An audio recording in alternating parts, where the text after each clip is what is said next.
డబ్బు, అనారోగ్యం, ఉద్యోగం, వ్యాపారం అప్పులతో బాధపడుతున్నారా? వెంటనే జేకేఆర్ గురువు గారికి కాల్ చేసి అపాయింట్మెంట్ తీసుకోండి. నమస్తే రమగారు. నమస్తే జయ. రమగారు, మొన్న ఒక రోజు బల్లి పడిందండి నా మీద. టపేమని పడింది. మీ ఇంట్లో అన్ని బల్లులు ఉన్నాయా? ఇంట్లో కాదు రమగారు, ఎక్కడ పడింది నాకు గుర్తు రావట్లేదు. ఎక్కడో బయటికి వెళ్ళాను. మనం మామిడి తోటకి వెళ్ళామా, అక్కడ కూడా 2-3 బల్లులు అమ్మా ఏదైనా మెసేజ్ పడుతుందేమో అనుకున్నా నేను. నాకు చెప్పారు కాదు ఇంకా నయ్యో. నువ్వు పరిగెత్తుకుంటూ వెళ్ళిపోతే దాన్ని ఆవకాయ పెట్టేదాన్ని, అప్పుడు పారిపోయేదాన్ని నేను. ఇక్కడ ఇక్కడ పడి కిందకి పడిపోయింది. భలే భయం, ఒకలా భయం కాదు కానీ అది ఒకలాంటి ఫీలింగ్ కదా, జుగుప్సగా ఉంటుంది. అలా అనిపిస్తుంది, భరించలేము. కానీ నేను కంచి వెళ్ళాను, బంగారు బల్లిని పట్టుకుని వచ్చాను అనమాట. సో నాకేం దోషం ఉండదని చెప్పారు అమ్మ. నిజమేనా?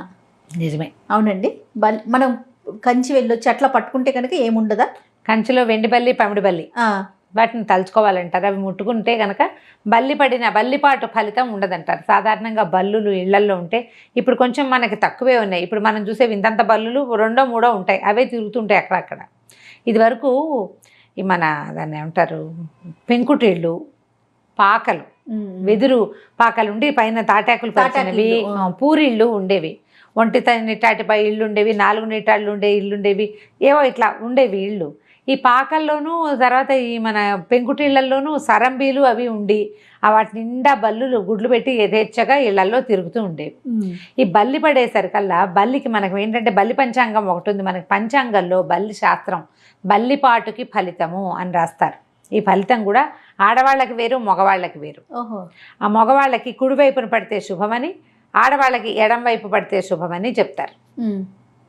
మళ్ళీ అటు ఇటు అవ్వకూడదు. ఆడవాళ్ళకి కుడివైపు పడితే అశుభం, మగవాళ్ళకి ఎడం వైపు పడితే అశుభం. ఈ బల్లి పడితే ఫలానా తల మీద పడితే ఒకటి, భుజం మీద పడితే ఒకటి, మొహం మీద పడితే ఒకటి.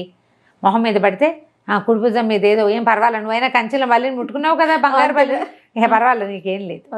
ఇలా ఫలితాలు ఉన్నాయని పూర్వకాలం మనకి చెప్పేవాళ్ళు.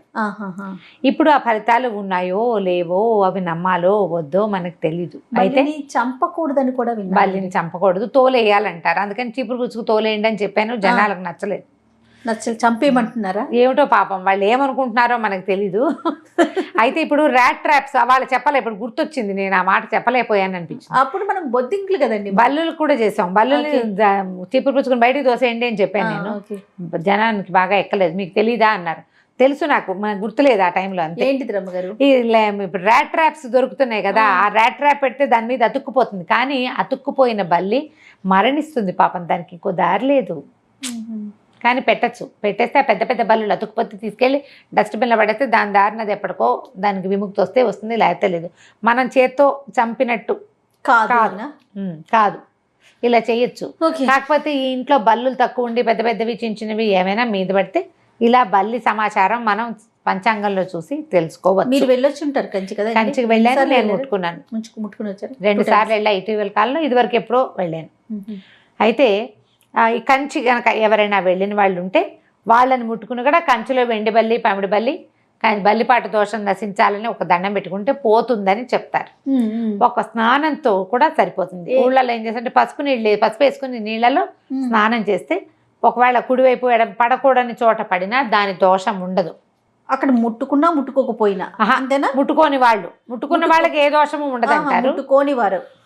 ముట్టుకోని వారు కంచిలో ముట్టుకోని వారు, తర్వాత ఎవరు కంచి వెళ్ళి బల్లుల్ని ముట్టుకున్న వాళ్ళు లేకపోతే దోషం ఎలా పోతుంది అంటే పసుపు నీరు వేసినటువంటి నీటిని, పసుపు వేసినటువంటి నీటితో స్నానం చేస్తే ఫలితం కొంత తగ్గుముఖం పడుతుంది. మొన్న మధ్యన మీరు హైదరాబాద్ లో, ఇక్కడ తెలంగాణలో ఎక్కడో ఒక గుడికి వెళ్ళొచ్చు, అక్కడ ఉందన్నారు. ఎక్కడ?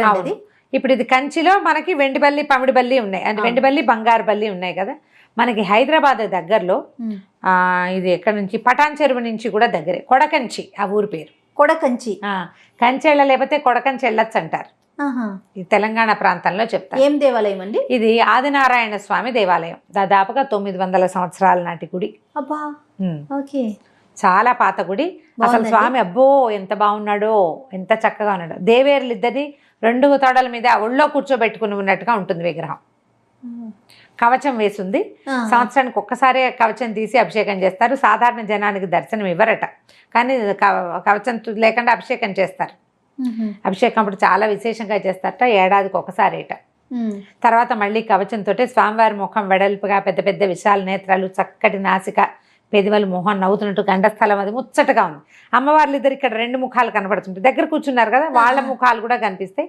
ఈ మొత్తం విగ్రహం అంతా ఏకశిల మీదే ఉన్నది.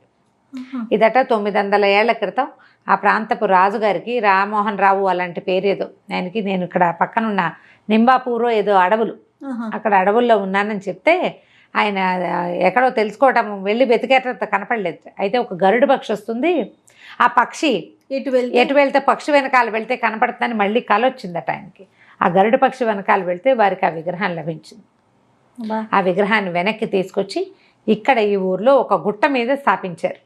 చక్కటి గుడి, క్యూట్గా ఉంటుంది, చిన్న గుడి. ఆ గుడి అదంతా ఒక గుట్ట ఎత్తు మీద ఉన్నట్టే మనకు తెలుస్తుంది. గుడి లోపల భాగం అంతా చిన్నది. అయితే నేను అడిగాను, కెమెరా తీసుకొస్తే చూపిస్తారా అయ్యగారు అని. అమ్మ మా టీవీ వాళ్ళు అంతా చేసుకున్నారు, మేము విగ్రహాన్ని చూపించలేదు, మా స్వామివారి మూలవర్లను చూపించలేదు, ఇక్కడ పద్ధతి వేరన్నారు. కంచిలో వరదరాజస్వామికి ఎలాంటి సేవాకాలం చేస్తారో అదే సేవాకాలం అదే పందాలు ఇక్కడ కూడా చేస్తారట.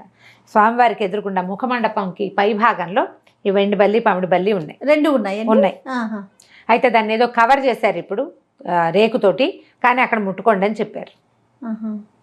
కవర్ చేసాము, అరిగిపోతున్నాయని కవర్ చేసాము. ఇది మొత్తం కలిపి ఒకే తాపడం, ఒక రేకేదో తాపడం చేశారు. అయ్యవారు మాత్రం స్వామి ఎంత చక్కగా ఉన్నారంటే కళ్ళు తిప్పుకో బుద్ధి కాలేదు. ఒకవేళ మనం కంచి వెళ్ళలేము అంటే గనక హైదరాబాద్కి సమీపంలో ఉన్న ఈ కొడకంచి క్షేత్రానికి గనక వెళ్ళి స్వామిని దర్శించుకుని చింతగుడి, ఇప్పుడు హైదరాబాద్ అయితే 2 గంటలు వెళ్ళొచ్చేస్తాం. మేము పొద్దున్నే వెళ్ళి ఇది ఇంకొక వీరభద్ర స్వామి గుడి 2 గుళ్ళు చూసి మధ్యాహ్నానికి తిరిగి వచ్చేస్తాం. సింపుల్గా వెళ్ళొచ్చేసేయచ్చు. పటాన్ చెరువు నుంచి దగ్గర, కొడకంచి అని కొడితే చక్కగా మనకు మ్యాప్ తీసుకెళ్ళిపోతాం, ఈజీగానే వెళ్ళిపోతాం. బాగుంది దేవాలయం, ఒక చిన్న గుట్ట మీద ఉంది.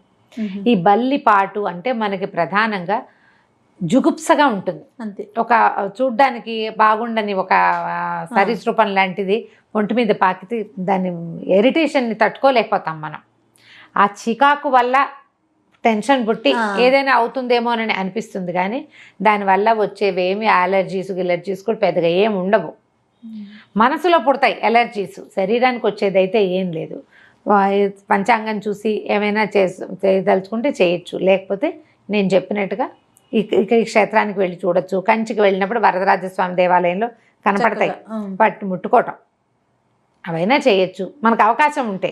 లేదనుకోండి ఆల్రెడీ కంచి వెళ్ళిన వాళ్ళు ఎవరైనా వెండి బల్లి పమిడి బల్లిని ముట్టుకున్న వాళ్ళు ఉంటే వాళ్ళని ముట్టుకోవటము, అవన్నీ మన సాటిస్ఫాక్షన్ కోసమే, సాటిస్ఫై అవుతాం. అవకాశం ఉన్న వాళ్ళు మనకు దగ్గరలోనే ఉంది, ఒకసారి వెళ్ళి చూసేస్తే సాయంకాలం పూట కొంచెం పెందరాళి 4 గంటకల్లా బయలుదేరితే 1 గంటన్నరలో వెళ్ళిపోతాం. హైదరాబాద్ నుంచి గంటం బాతికి పడుతుంది అంతే. చక్కగా చూసి హ్యాపీగా వచ్చేసేయచ్చు. చక్కటి దేవాలయం.